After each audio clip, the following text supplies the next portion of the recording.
Good evening, everybody. I was asked to use the stage. I would love to roam around, but I'll stay here just like a true academic, and maybe being a little aloof doesn't hurt either.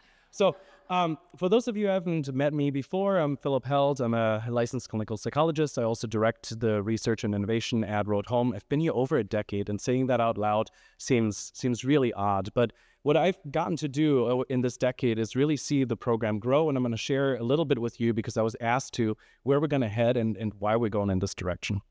A little bit about me before of like why I'm here, because I think this entire presentation and my entire drive will make a whole lot more sense. I was really close to my grandfather, who was a prisoner of war, POW, in World War II. He had what we now know to be PTSD, but we didn't know it back then. And so he would go through these periods where his symptoms would escalate. And then he was sent away for 2 weeks for like what's called rest and relaxation. And he would do a little better. And then eventually he would come back and it would all repeat. In mid-high school, I thought it was the craziest thing that we do not have a treatment for this disorder and we needed to do something about it. And so I pursued the most straight path I knew to get to a place where I could help innovate treatment to ensure that it is the best it can possibly be for individuals just like him. And so really what I'm going to share with you is a story about how good isn't good enough and we need to do better, and we are doing better, and I'll tell you why if I can find the clicker. So let's first talk about industry standards. Industry standard for PTSD treatment in the community means that 50% of individuals complete care. Think about it. That means that half of the individuals who start PTSD treatment after going through what Fita just explained do not actually finish their course of care. And that's problematic for the same reasons why not taking your full dose of an antibiotic is problematic, right? If you don't complete the course of treatment, you have much less of a chance of getting better and staying better in the long term. And so more than 10 years ago, we at Road Home decided that wasn't good enough for us, and so we changed it. We developed our programs that is now a 2-week accelerated treatment program that you all know about. And so we're proud to say that over 94% of individuals are able to complete this program. So more than 9 out of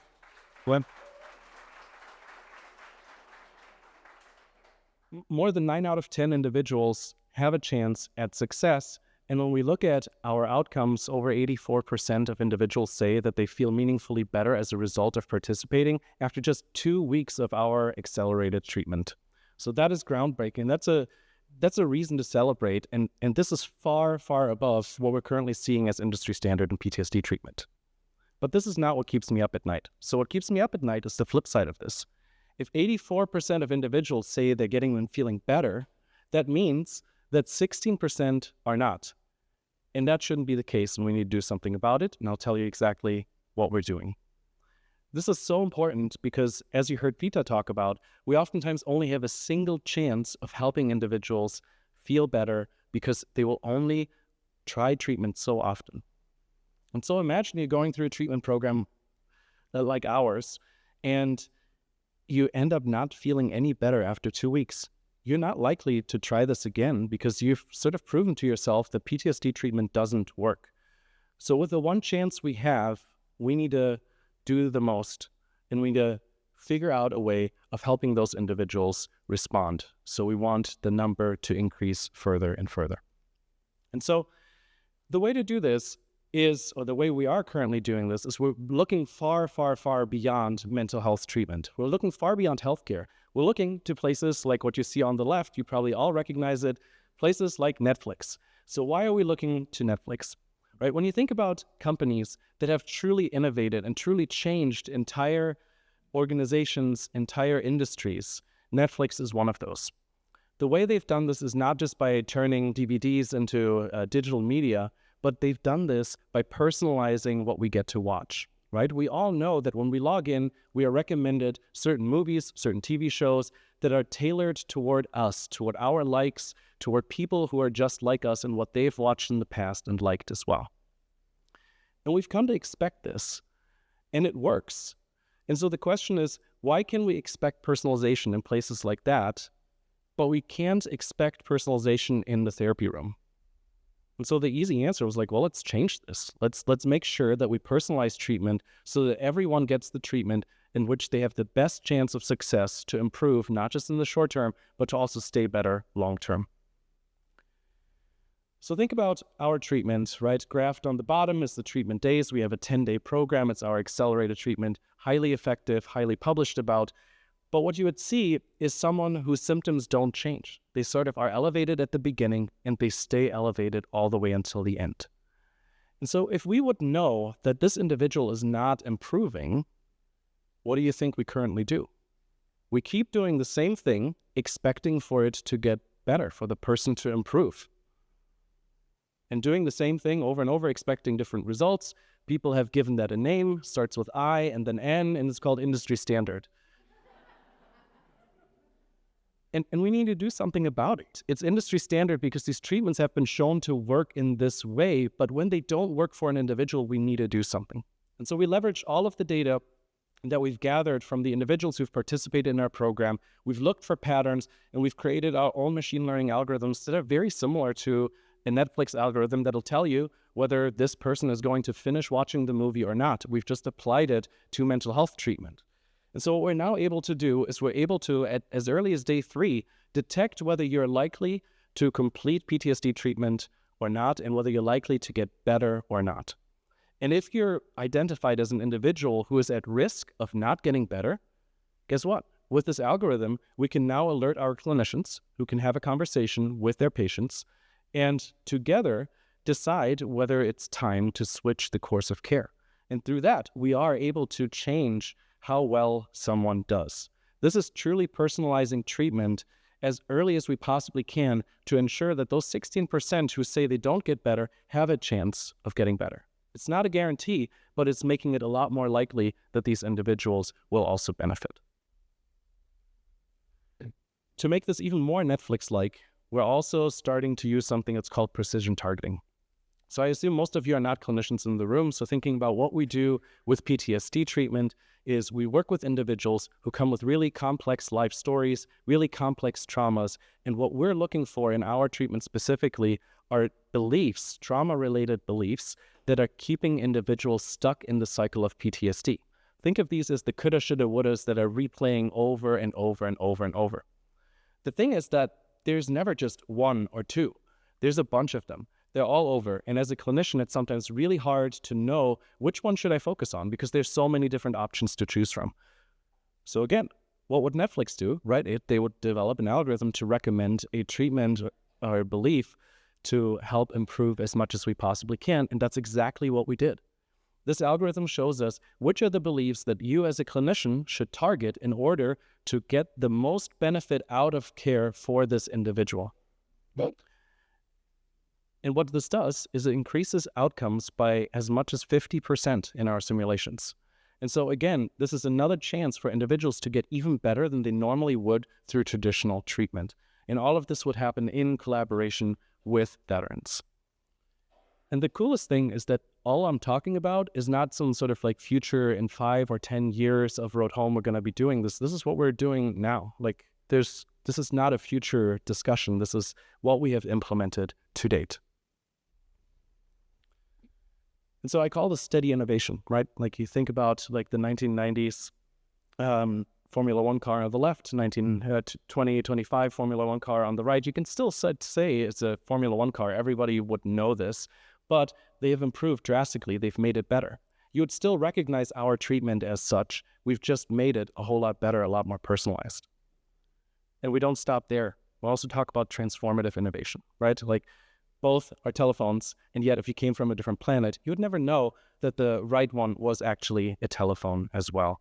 And so we're looking at how can we imagine a future where PTSD treatment changes, where it changes with the times that we're currently in, right? We've all heard of artificial intelligence, it's everywhere. And so the question is, how can we bring PTSD treatment that is commonly delivered in a certain way and that we've delivered that way over a century into the modern world so that it fits with individuals?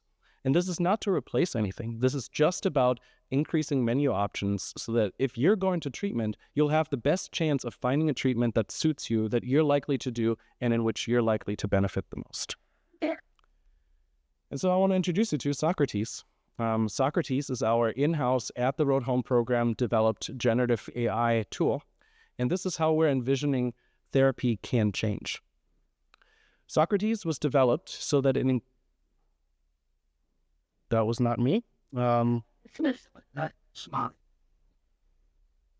So that it engages individuals in Socratic dialogue. And Socratic dialogue is what we're doing at the Road Home program. It's a technique that helps individuals evaluate some of their beliefs.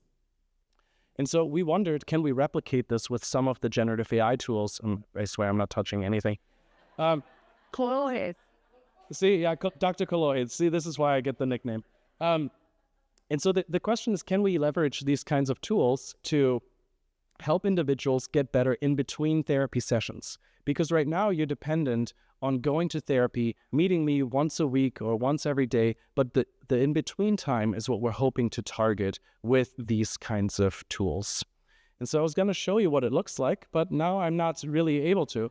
So you'll have to trust me that what would be showing is a conversation between a therapist and a user that are going through a negative trauma-related belief. In this case, if I hadn't worn the red dress, I wouldn't have been raped. It's a very common belief among sexual assault survivors. And what you can see is that the tool is working through this belief with the individual. And if we have time after this, I want to demo this live for you so you can see what this is all about.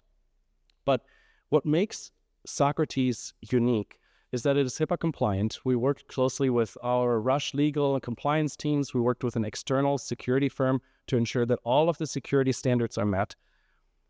And it is unique in that it is what's called a multi-agent AI tool. This is not just GPT with a nice little wrapper around it that looks fun, but there's actually more underlying it. And so what's underlying it is a structure that mimics exactly what we do with junior clinicians. So when I have a trainee who I just trained to deliver Socratic dialogue, and I let my trainee work with a patient, that trainee has me or other supervisors watching over their shoulder, giving them guidance on how to do better. We've mimicked that. So the AI therapist that an individual works with is supported by two other AI entities that collaborate. They talk to one another and talk to the therapist to ensure the conversation remains safe and the conversation remains as effective as it can possibly be for that individual so that they have the greatest chance of success. And so we've completed now 2 feasibility studies using Socrates 2.0, and it's been really promising results. Individuals enjoy it, they would recommend it to other people, and most importantly, people get better. And they get better, and we've shown that they get better in PTSD, depression, and anxiety, not just because, but we've been able to show that they're getting better because they learn how to restructure their own way of thinking. They learn exactly what we're trying to teach them in the Road Home program through interacting with a tool like this. And so the future that you can envision is that you would work with your therapist, and for homework, so to speak, you would get to work with something like Socrates any day, at night, whenever you want, whenever you need, to further improve the skills. And so it essentially loosens up the rigidity so that in treatment, we can be even more effective when we work with individuals. And so Socrates has now been picked up by Forbes. We've published on it. And again, we have a lot of safety work that's still ongoing and a lot of other research that still needs to happen. But this is how we envision the future of care to look like, or at least one of those menu items for the future. And then lastly, I want to talk a little bit about training, because what we noticed is as soon as we gave Socrates to our clinicians, is they used it as a training tool. They wanted to know, can I mimic my own patients to see what this tool would tell me I should be asking so that I can get better?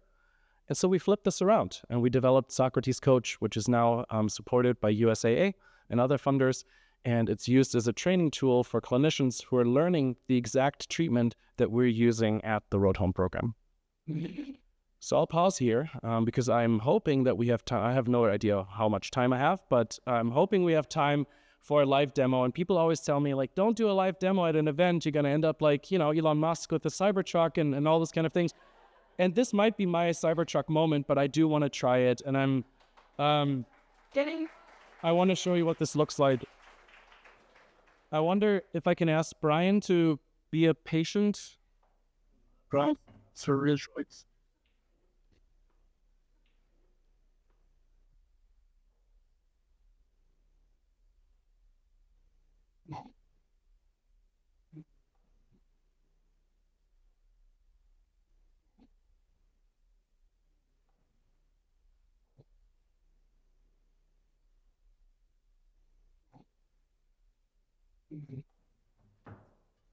All right, so what Brian's going to do is he's going to mimic. Oh, you guys can see it.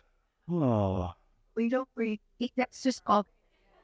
It's just so hard to. what a bummer. Do we know how to fix it? I knew this was my moment.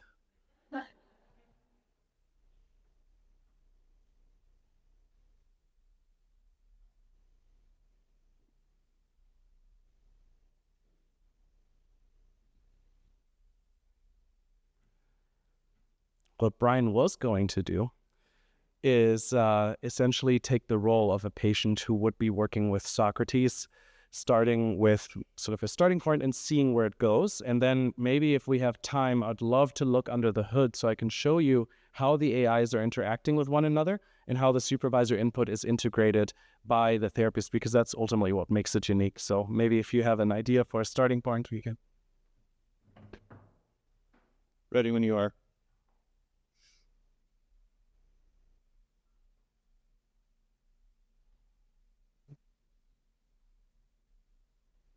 All right.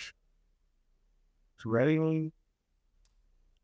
Okay, so just for everyone's benefit, I'm gonna start how most sessions start, and then what we'll try to see is how Socrates kind of funnels me into more specific beliefs that are like actionable in a therapeutic way. So Phil, I'm feeling really depressed and lonely today.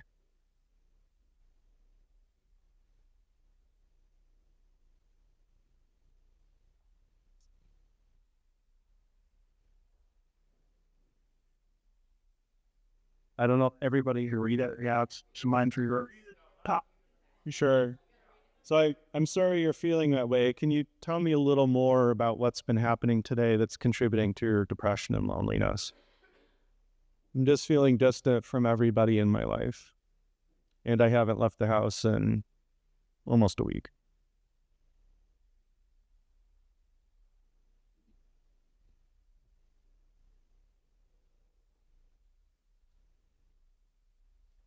Spelling errors and everything. It doesn't care. So it sounds like you've been isolating yourself, and that's making you feel more disconnected from others. What do you think has been keeping you from leaving the house this past week? Just feeling really low energy.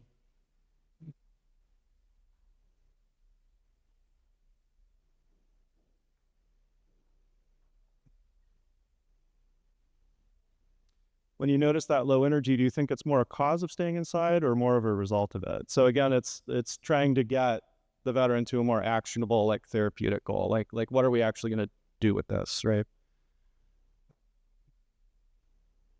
I don't know. I just don't feel like I have anywhere to go. I don't have anyone to talk to. I suppose I'm just feeling lonely and feeling like, what's the point?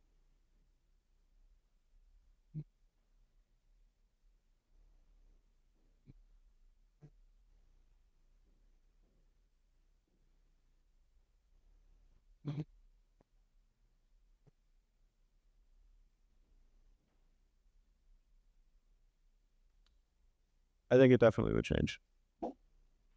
Right. Oh, sorry. It sounds like you're feeling stuck between loneliness and a sense of purposeless. If you imagined a day when you did have someone or somewhere to go or someone to talk to, how do you think your energy and mood might change? And my response is, I think it definitely would change. I would feel like I had a mission, like I had something to do.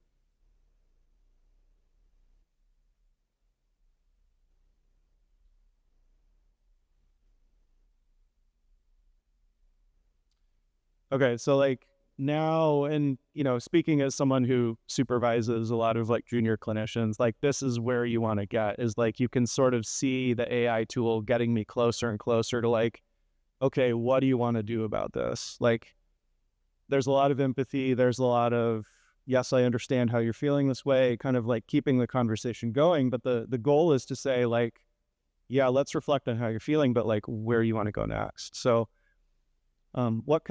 so having a sense of purpose or a mission seems connected to feeling more energized and less lonely for you. What kinds of things, even small ones, have given you that feeling of purpose in the past? I think spending time with my kids, with my girlfriend. I used to volunteer, but I kind of gave that up because I was feeling sad.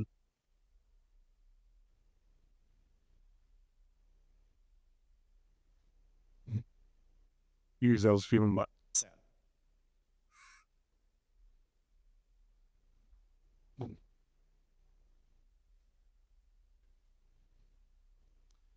So it sounds like your kids, your girlfriend, volunteering have all been sources of purpose and connection before. When you think back to those times, what was different about your daily routine compared to now?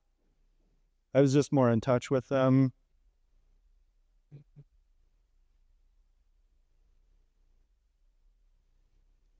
I feel like I had places to take my kids. They relied on me for things.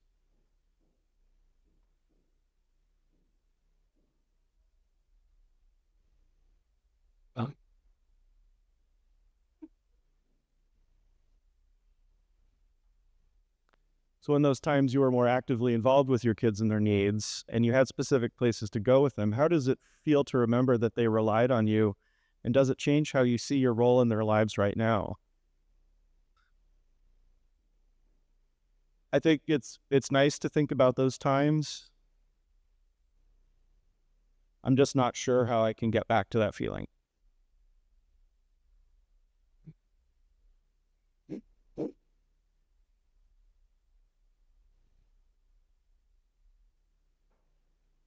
I wonder if it's a good place to sort of look under the hood and see what happens after. Yes, absolutely. So last response, it's understandable to feel unsure, especially when the gap between then and now feels wide. What do you think is the biggest difference between your life now and when you felt that sense of connection and purpose? So again, this is, exactly how you'd coach someone learning therapy is like you're getting the conversation going, you're getting thinking about the problem in different ways. And so the conversation really has this momentum to like, what do you want to commit to doing? So what would Socrates say if he started expressing suicidal ideation?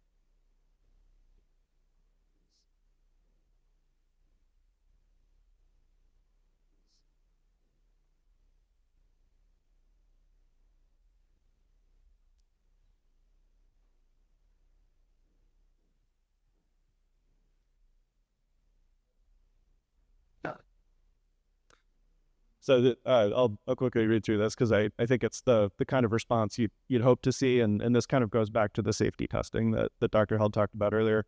It sounds like you're feeling a lot of pain right now, and I want to be clear that your safety is the most important thing. I'm really concerned about you. You matter, and you don't have to go through this alone. I'm not able to keep you safe myself, but I can help connect you to people who can. If you're thinking about harming yourself, I'd like you to reach out to a suicide prevention helpline or a trusted person right now. You can call or text, and then it gives like the US lines, UK, Ireland, Australia, like a whole bunch of different options. Can you find other lines here? And then there's a website. Can you tell me if you're safe in this moment? So kind of the response you'd hope to see. Let's quickly look under the hood on it. We take Yeah, sir, just to follow on for that. So does it also alert the clinician that referred you to Socrates? Because I know you said it's HIPAA compliant, but would the therapist also like be able to see the conversation that you're having with Socrates? Yes. I know I don't have a mic, so I'm going to try to screen. What I actually just pulled up is the behind the scenes look. This is also what I see as a therapist. Here, I'm able to see my list of all the patients. These are all just test cases, obviously, that I've pulled up. And I can see the entire dialogues on the left. I get a summary of all of the different encounters. Currently, that doesn't make sense because there are a bunch of different test cases in here. But what I can do, and I need to enable something really quick so you can see the magic behind it, is at the bottom, once I select the right dialogue that we just did, I'm able to see the entire conversation that my patient has had. I'm able to see all the responses they got. And what I want to show you all is what happens underneath it. So this rating, you obviously didn't see in the dialogue. This is the assessor going through and judging based on validated scales how much improvement there is. And so at the beginning, there is no change. And over time, it keeps re-rating it.